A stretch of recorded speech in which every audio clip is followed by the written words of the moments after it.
कल्पना कीजिए एक ऐसा अस्त्र जिसके सामने पूरी सेना भी टिक नहीं सकती। एक ऐसा अस्त्र जो जितना अधिक विरोध देखता है उतना ही अधिक शक्तिशाली हो जाता है और जिसे रोकने का केवल एक ही तरीका है, अपने हथियार छोड़ देना। जी हाँ, महाभारत में एक ऐसा दिव्य अस्त्र था जिसे कहा जाता था नारायणास्त्र। आज हम जानेंगे इस अस्त्र का रहस्य और वह आध्यात्मिक संदेश जो इसे सबसे अलग बनाता है। कुरुक्षेत्र का युद्ध अपने सबसे भयानक चरण में पहुंच चुका था। धरती कांप रही थी, आकाश धुएं और अग्नि से भर गया था और उसी समय द्रोणाचार्य के पुत्र अश्वत्थामा क्रोध से जल रहे थे। अपने पिता की मृत्यु के बाद उन्होंने प्रतिज्ञा ली, आज पांडव सेना विनाश देखेगी। और तभी उन्होंने एक ऐसा अस्त्र उठाया जिसका नाम सुनकर देवता भी भयभीत हो जाते थे, नारायणास्त्र। नारायणास्त्र कोई साधारण अस्त्र नहीं था, वह स्वयं भगवान विष्णु की दिव्य शक्ति से उत्पन्न अस्त्र था।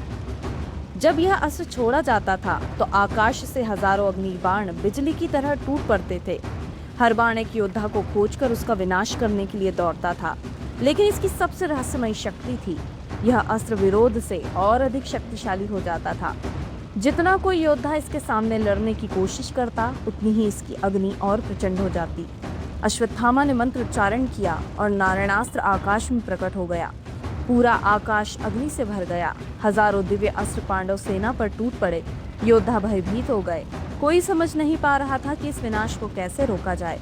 तभी भीम ने अपनी गदा उठाई और गर्जना करते हुए कहा, मैं इस अस्त्र से नहीं डरता। जैसे ही भीम उस अस्त्र का सामना करने आगे बढ़े, तभी श्री कृष्ण तेजी से उनके सामने आ गए। उन्होंने भीम का हाथ पकड़ लिया और जोर से कहा, भीम अपने शस्त्र नीचे रख दो। भीम चौंक गए। उन्होंने कहा, कृष्ण क्या हम कायर बन जाएं? तब श्री कृष्ण ने एक गहरा रहस्य बताया। उन्होंने कहा, यह नारायणास्त्र है, इससे लड़कर कोई नहीं जीत सकता। इसे शांत करने का केवल एक ही तरीका है, आत्मसमर्पण। श्री कृष्ण ने आदेश दिया, सभी योद्धा अपने शस्त्र नीचे रख दें और शांत खड़े हो जाएं। धीरे धीरे पांडव सेना ने अपने हथियार छोड़ दिए। भीम ने भी अपनी गदा नीचे रख दी और जैसे ही उन्होंने अहंकार छोड़ दिया, वैसे ही आकाश में जलती हुई वह भयंकर अग्नि धीरे धीरे शांत होने लगी। नारायणास्त्र स्वयं ही समाप्त हो गया। यह केवल महाभारत का एक युद्ध प्रसंग नहीं है, यह एक गहरा आध्यात्मिक संदेश भी है। नारायणास्त्र दरअसल उस दिव्य शक्ति का प्रतीक है जिसके सामने अहंकार टिक नहीं सकता। जितना मनुष्य अहंकार से लड़ता है, उतनी ही समस्याएं बढ़ती जाती है। इसलिए सनातन धर्म कहता है, सबसे बड़ी शक्ति युद्ध में नहीं, समर्पण में है।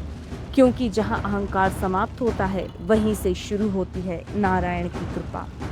अगर आपको वीडियो पसंद आया हो तो वीडियो को लाइक, शेयर, सब्सक्राइब जरूर कीजिए। जय श्री हरि।